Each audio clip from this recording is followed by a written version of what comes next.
Hello friends, स्वागत है आपका अपने चैनल फैक्ट्स और रावली में।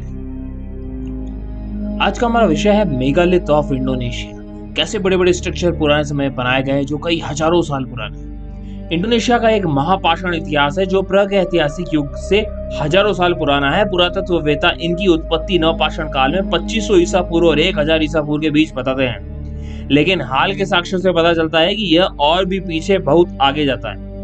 जो बात इस संस्कृति को इतना दिलचस्प बनाती है वह है कि इसकी कुछ जीवित जनजातियां मेगालिथिक निर्माण के कौशल को संरक्षित करने में कामयाब रही है, जिसके बारे में माना जाता है कि यह प्रथा हजारों साल पहले लुप्त हो गई थी। जीवित महापाषाण संस्कृतियां पुलाऊ नियास, सुम्बा द्वीप और दक्षिण मध्य सुलावेसी पर पाई जा सकती है। ये अलग अलग टापू या कहे आइलैंड्स के नाम है इंडोनेशिया के। ये पाषाण युग की संस्कृतियां 19वीं सदी के अंत तक संरक्षित, पृथक और आबादित रही। पुलाऊ नियास इंडोनेशिया के सुमात्रा के पश्चिमी तट पर एक द्वीप है। इतिहासकारों का मानना है कि द्वीप 5000 वर्षों से अधिक बसा हुआ है और स्थानीय लोगों को आज अस्तित्व में कुछ शेष मेगालिथिक संस्कृतियों में एक के रूप में उद्धृत करता है। पुराने महापाषाणों में मैनहीर, चपटे पत्थर और मनुष्यों की मूर्तियां शामिल है। ये मैनहीर पुरुष पहलू का प्रतीक है, जबकि सपाट पत्थर आमतौर पर महिला का प्रतिनिधित्व करते हैं। इन्हें अतीत के लोकप्रिय नेताओं को श्रद्धांजलि देते हुए सम्मान के प्रतीक के रूप में खड़ा किया गया था। मूर्तियों का सबसे प्रभावशाली संग्रह बड़ा घाटी मध्य सुलावेसी में पाया जा सकता है। राष्ट्रीय उद्यान के चारों ओर कई सौ स्थान स्थित हैं, जिनमें से 30 मानव रूपों को दर्शाते हैं। अफसोस की बात यह है कि इन मूर्तियों के बारे में बहुत कम जानकारी है। कुछ ने अनुमान लगाया है कि इन्हें 5000 साल पहले तराशा गया था। दूसरों के अनुमान लगाया है कि इन्हें हाल ही में 1000 ईस्वी में बनाया गया था। इन मेगालिथिक के निर्माण अज्ञात, लेकिन कुछ लोग का तर्क है कि मेगालिथ इनके अनोखे हैं और यह संभव नहीं है कि इन्हें आज के आसपास के किसी स्थानीय संस्कृति द्वारा बनाया गया।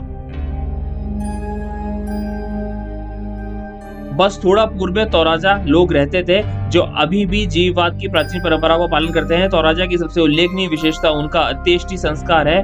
मृतक का ताबूत अक्सर गुफा में या चट्टान के भीतर नकाशीदार पत्थरों की कब्र में रखा जाता है, जिनमें से कुछ को हजारों साल पहले पुराने का माना जाता है। कब्रों में मृतक की संपत्ति होती है, जिसकी उन्हें बाद के जीवन में आवश्यकता होगी। इन कब्रों को बनाना महंगा है और इन्हें पूरा होने में कुछ महीने लग जाते हैं। तोराजा का मानना है कि उनके पूर्वजों की आत्मा मृत्यु के बाद भी जीवित रहती है और केवल शरीर पर जाकर उनसे संपर्क किया जा सकता है।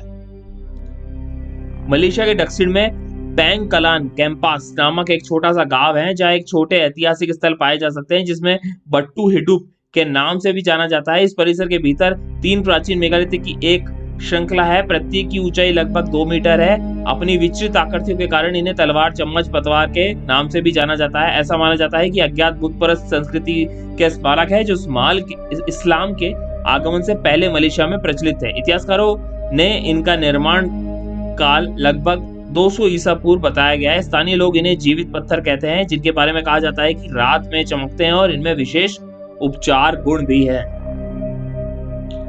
ताना तोराजा क्षेत्र के दक्षिण में बोरी गांव स्थित है। ये जमीन से सीधे बाहर की ओर निकलते पत्थरों के छोटे छोटे खेतों का घर है। इन्हें मैसी बुआंग कहा जाता है और ये अतीत के महत्वपूर्ण लोगों के स्मारक हैं। प्रत्येक दफन समारोह, विशेष रूप से एक अभिजातिक वर्ग के दफन समारोह में, हमेशा एक मैसी बुआंग का निर्माण शामिल होता है। एक महान पत्थर को स्थानीय परिवेश में चुना जाता है और बड़ी संख्या में लोगों द्वारा उस स्थान पर खींचा जाता है जहां समारोह होना होता है। पत्थर के राटे में पहुंचने के बाद मैसी बुआंग का खड़ा कर दिया जाता है। हालांकि इंडोनेशिया में कई मेगालिथिक के पीछे अर्थ अच्छी तरह से प्रलेखित नहीं है, लेकिन कई अभी भी रहस्य बने हुए हैं। सबसे रहस्यमयी गुनुंग पदंग के पत्थर है। पश्चिम जावा आइलैंड में स्थित यह प्राचीन स्थल दक्षिण पूर्व एशिया के सबसे बड़े महापाषाण परिसर के रूप में जाने जाते हैं। इसमें आंतरिक विभाजन, पैदल मार्ग, विभिन्न चट्टाने, टीलों के साथ आयताकार पत्थर और के बड़े बड़े श्रृंखला शामिल है। कार्बन डेटिंग से पता चलता है कि यह असाधारण रूप से पुराना है, संभवतः 20,000 साल से अधिक पुराना है। इतिहासकारों का मानना है कि प्रागैतिहासिक लोग ज्वालामुखी चट्टान के टुकड़ों को पहाड़ के किनारे बनी छतों पर ले जाते थे और पिरामिड जैसी संरचना बनाने के लिए एक दूसरे के ऊपर रख देते थे। यह इससे प्रागैतिहासिक युग में प्राचीन इंजीनियरिंग का सबसे महत्वपूर्ण उपलब्धि माना जाता था। अंत में सुबा के नकाशेदार डोलमेन है, जो इंडोनेशिया के सबसे दक्षिणी द्वीप में पाए जाते हैं। सुम्बा मेगालिथिक को एक जीवित परंपरा के रूप में वर्गीकृत किया जाता है जो पैतृक पूजा की प्रथा का हिस्सा है। पत्थर की कब्रों का निर्माण हाल तक ही किया जाता था। डोलमेन पर पेंजी नामक एक मैनहीर स्थापित किया गया है जिसे विभिन्न सजावट के साथ बनाकर रखा गया है। एक सजावटी पैटर्न अक्सर मानव आकृतियां, जीव जंतु, वनस्पति और जातिमीय पैटर्न को दर्शाते हैं। स्थानीय पारंपरिक प्रमुख के अनुसार मूर्तियों वाले डोलमेन को मृत व्यक्तियों की आत्मा या उनकी आत्मा का अवतार का अंगरक्षक माना जाता है। इनमें से कई डोलमेन का वजन हजारों टन है जिन्हें स्थानांतरित करने में सैकड़ों लोगों की मदद आवश्यकता लगी होगी। पश्चिम और पूर्व सुम्बा के राजाओं की कब्रें आमतौर पर समृद्ध सजावटी पैटर्न के साथ बहुत बड़ी होती है। ऐसी और रोचक जानकारी जानने के लिए जुड़े रहिए मेरे चैनल। उसके लिए please do like and subscribe channel और नए नए वीडियो नोटिफिकेशन के लिए बेल आइकन को दबाना ना भूलें। आपका दिन शुभ रहे। धन्यवाद।